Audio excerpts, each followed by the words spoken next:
Dobrý večer. Dobrý večer, vítáme vás u televizních novin Ona předevčírem. Dnes na Zlonickém nádraží spadl do kolejiště neznámý muž.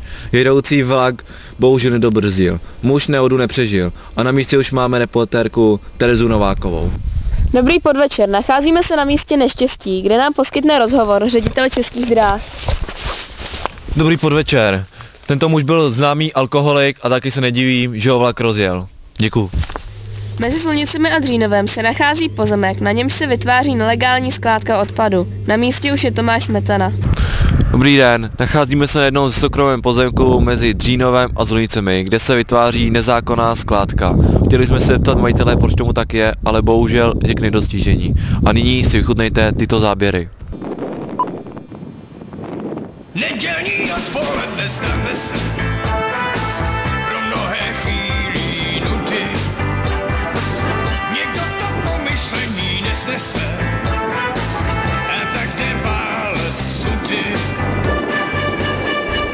René, já a Rudolf chodíváme na golf. René, já a Rudolf chodíváme na golf. Loučí se s vámi televize Ona předevčírem. Nedaleko Zloni se stala dopravní nehoda. Řidič srazil dívku, která stála v pravotočivé zatáčce. Ani jeden z nich nehodu nepřežil. Na místě je Kuba Dvořák. Tragická dopravní nehoda. Řidič vletěl do pravotočivé zatáčky, kde stála pouliční dáma a bohužel nehodu nepřežila. Nehodu nepřežil ani řidič vozidla.